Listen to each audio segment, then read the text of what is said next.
বসে তারা সাধুর বান্দরে আর বলে আমরা তো ঘুষ খাই না, অথচ ঘুষের ছাড়া তাদের কলম চলে না। মাত্র 3 অক্ষরের একটা নাম লিখবে, স্বাক্ষরটা দেওয়ার সাথে সাথে ওই লোকের চাকরিটা হয়ে যাবে। 3 অক্ষরের নামটা লেখার জন্য 10 লক্ষ টাকার প্রয়োজন হয়। দুর্নীতির ওই আখড়ায় বসে জাহির করে গেন, কলম দিয়া কামাই টাকা আবার ধরে সাধুর বান। ওরা শিক্ষিত শয়তান, ওরা শিক্ষিত শয়তান, ওরা শিক্ষিত শয়তান, ওরা শিক্ষিত শয়তান। দুর্নীতির ওই আখড়ায় বসে, আমার সাথে পারলে বলতে পারেন, দুর্নীতির ওই আখড়ায় বসে জাহির করে গেন, কলম দিয়া কামাই টাকা আবার ধরে সাধুর বান। ওরা শিক্ষিত শয়তান, ওরা শিক্ষিত শয়তান, ওরা শিক্ষিত শয়তান, ওরা শিক্ষিত শয়তান। ওরা হলো দেশের লাগি মহামারীর মতন, ফাইলে কলম টেকাইয়া চালায় ওরা নির্যাতন। ওরা হলো দেশের লাগি মহামারীর মতন, ফাইলে কলম ঠেকাইয়া চালায় ওরা নির্যাতন।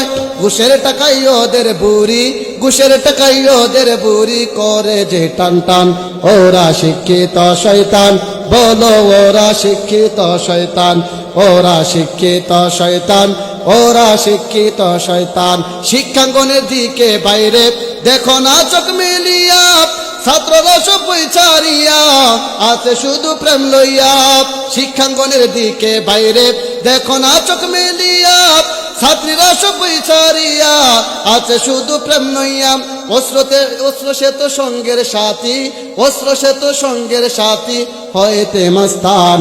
ওরা শিক্ষিত শয়তান, বলো ওরা শিক্ষিত শয়তান, ওরা শিক্ষিত শয়তান, ওরা শিক্ষিত শয়তান।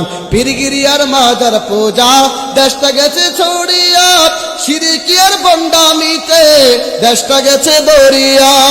পীরগিরিয়ার মাজার পূজা দেশটা গেছে ছড়িয়া, শিরকিয়ার বন্ডামিতে দেশটা গেছে বরিয়া। গাজার কলকি টান মারিয়া, গাজার কলকি টান মারিয়া দেখায় খাজার শান। ওরা শিক্ষিত শয়তান, বলো ওরা শিক্ষিত শয়তান, ওরা শিক্ষিত শয়তান, ওরা শিক্ষিত শয়তান। এই দেশের মধ্যে যেদিন কোরআনী আইন জারি হবে, সেদিন কোনো দুর্নীতির বাজের ছোঁয়াও থাকবে না। বলছে জাতি শুনেছি কানে এমন নেতা চাই, কোরআন দিয়ে দেশ চালাবে তাকে মুরা চাই। বলছে জাতি শুনেছি কানে এমন নেতা চাই, কোরআন দিয়ে দেশ চালাবে তাকে মুরা চাই।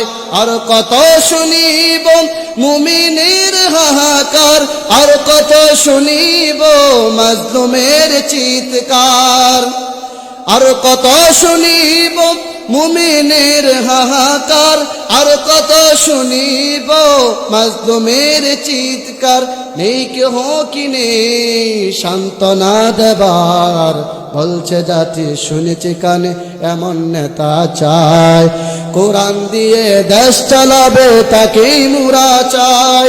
কোরআন হাদিস বুঝে যারা রাষ্ট্র প্রধান হবে তারা, কোরআন হাদিস বুঝে যারা রাষ্ট্র প্রধান হবে তারা, থাকবে না কোনো দুর্নীতির ছোঁয়া। বলছে জাতি শুনেছি কানে এমন নেতা চাই, কোরআন দিয়ে দেশ চালাবে তাকে মুরা চাই। এটা আমার বানানো একটা গজল। তো আল্লাহ রাব্বুল আলামিন বলেন, 4টা প্রোডাক্ট যার মধ্যে পাওয়া যাবে সেই ব্যক্তিরা ক্ষতিগ্রস্ত হবে না। এর মধ্যে থেকে এক নাম্বার হলো ঈমান। ইল্লাল্লাযীনা আমানু ওয়া আমিলুস সালিহাত।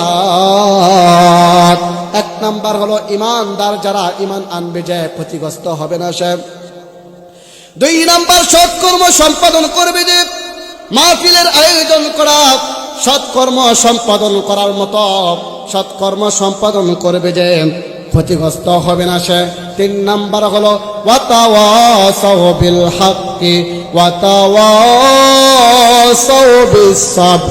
সত্যের তাকিদ করে যে তারা ক্ষতিগ্রস্ত হবে না, এবং ধৈর্যের কথা বলে যে তারা ক্ষতিগ্রস্ত হবে না। দেখতেছে এখানে অন্যায় কাজ